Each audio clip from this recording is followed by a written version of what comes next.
तो अभी हम पढ़ेंगे यूरेटर। यूरेटर एक ट्यूब लाइक स्ट्रक्चर है जो किडनी में जो यूरिन बना है वो पास करके यूरिनरी ब्लैडर तक लेके जाता है। सो एक पतला सा ट्यूब होता है इसलिए नैरो है, थिक वॉल्ड है, थोड़ा थिक वॉल्ड होता है, और it conveys urine from kidney to urinary bladder. ये यूरिन किडनी में जो बना है उसको यूरिनरी ब्लैडर तक लेके जाता है और फिर यूरिनरी ब्लैडर यूरेथ्रा के थ्रू उसको बाहर एक्सक्रीट कर देता है। इसकी जो डायमेंशन है वो है 25 सेंटीमीटर लॉन्ग है, मतलब कि 10 इंचेस है। इसमें से 5 इंच एब्डोमेन में होगा और 5 इंच पेल्विस में होगा।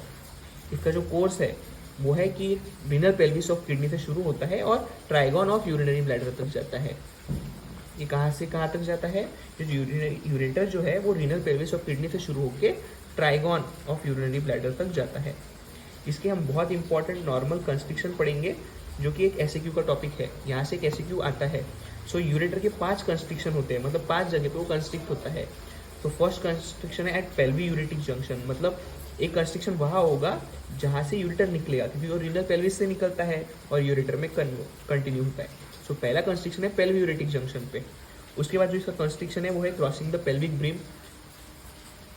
उसके बाद जो इसका कंस्ट्रिक्शन है वो ये है कि आगे जाके ये जो यूरेटर है वो यूरिनरी ब्लैडर में ओपन हो जाता है ट्राइगॉन पे।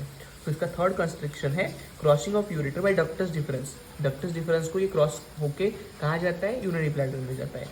तो फोर्थ इसका कंस्ट्रिक्शन है entering and crossing urinary bladder, क्योंकि ये यूरिनरी ब्लैडर में जाके ओपन होता है। कहाँ ओपन होता है? Opening at ureteric orifice at trigone. तो ये थे इसके 5 कंस्ट्रिक्शन। पहला था पेल्विक यूरेटिक जंक्शन पे, दूसरा था पेल्विक ब्रिम को क्रॉस करता है, तीसरा है डक्टस डिफरेंस को क्रॉस करता है, और बाद में क्रॉस होकर कहाँ ओपन होता है? यूरिनरी ब्लैडर में, और यूरिनरी ब्लैडर में कहाँ ओपन होता है? ट्राइगॉन पे। तो फोर्थ इसका कंस्ट्रिक्शन है entering and crossing urinary bladder, और फिफ्थ है opening at the ureteric orifice at trigone. So ये थे इसके 5 कंस्ट्रिक्शन। उसके बाद हम पढ़ेंगे इसके विसरल रिलेशन। तो ये रेट्रोपेरिटोनियल होता है, बिहाइंड द पेरिटोनियम प्रेजेंट होता है। विसरल रिलेशन में हम पढ़ेंगे इसके एब्डोमिनल रिलेशन और पेल्विक रिलेशन। एब्डोमिनल रिलेशन में एंटीरियरली होता है कोलिक मसल, पोस्टीरियरली होता है सेओस मेजर मसल, और मीडियली होता है इंफीरियर वेना के आईवीसी। पेल्विक रिलेशन के पोस्टीरियरली होता है इंटीरियर इलियाक आर्टरी और वेन, लैटरली होता है ऑब्टुरेटरी आर्टरी, वेन और नर्व। जो हमने यूरेटर पढ़ा उसका atrial supply renal artery, venous supply है रीनल वेन, लिम्फेटिक ड्रेनेज है इलियाक नोड्स। क्लिनिकल एनाटॉमी में हम पढ़ते कैलकुलस, रीनल कैलकुलस, जिसमें स्टोन बन जाते हैं। हाइड्रो यूरेटर, मतलब जिसमें वाटर जमा हो जाता है यूरेटर में।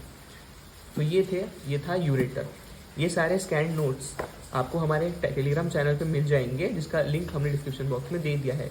सारे एनाटॉमी और फिजियोलॉजी के जो नोट्स है वो हमारे टेलीग्राम चैनल पे मेंशन्ड है।